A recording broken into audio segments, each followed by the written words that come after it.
Hello dear friends, नमस्कार। स्वागत करती हूँ आप सभी का। पूरी उम्मीद करती हूँ कि अच्छे होंगे, स्वस्थ होंगे। साथ ही अब वो होली का त्यौहार आ गया है, जो और इस त्यौहार के बीच में ही हमारे एग्ज़ाम की भी तैयारी लगी हुई है। तो घरों में बहुत सारा काम भी है और जो वर्किंग वूमेंस हैं प्लस घर भी देखना है उनको, उनके साथ तो ये थोड़ा क्रिटिकल समय ये रहेगा कि इस समय में कोई तैयारी या कोई रिवीज़न नहीं हो पाएगा।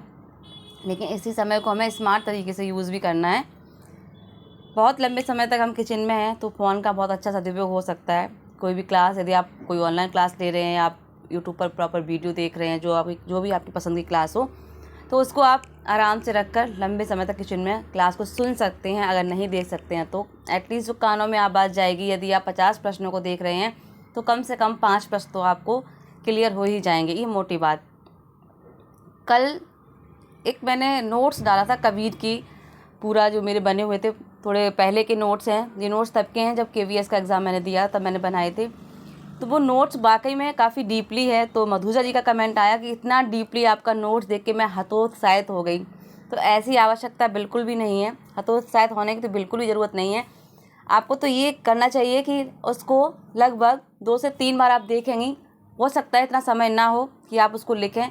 एटलीस्ट बोलने का थोड़ा नहीं हो पाया तो मैंने केवल उसको रिकॉर्ड करके डाल दिया। तो आप चाहे तो पॉज करके उसको आराम से पढ़ सकते हैं। अगर लग रहा है लिखने का इतना टाइम नहीं है, कौन लिखेगा, तो उसको पॉज करिए, 2 से 3 बार पढ़ लीजिए। अब 2 पेज के नोट्स में इतना डीपली है तो कम से कम जो आपको लग रहा है कि मेन पॉइंट्स हैं उनको तो आप आराम से अच्छे से पढ़ लीजिए ताकि आपको याद रहे। मुझे लगता है वो नोट्स में से कबीर का कोई भी प्रश्न आपका छूटेगा नहीं। ठीक है, तो ये थी नोट्स की बात जो मैंने कल हल्का फुल्का सा वीडियो डाल दिया 1-1.5 मिनट का।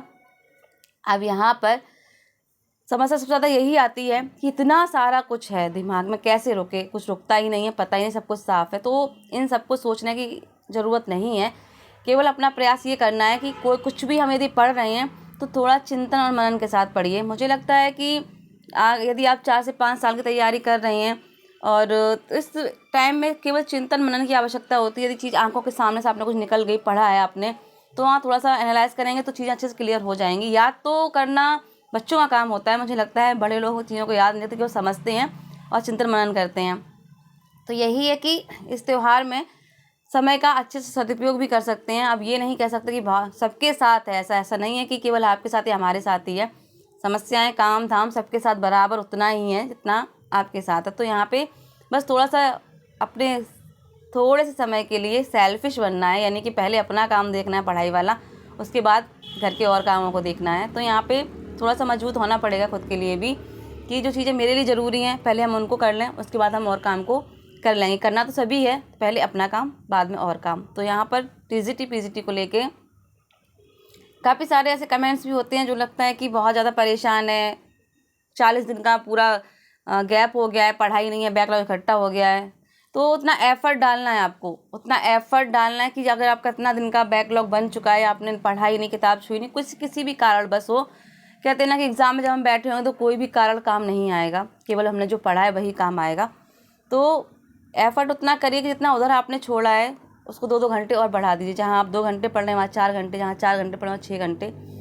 तो ये खासकर न्यू कैंडिडेट के साथ ज़्यादा दिक्कत होगी और मुझे जो एक्सपीरियंस लोग हैं उनके साथ इतनी दिक्कत नहीं होगी।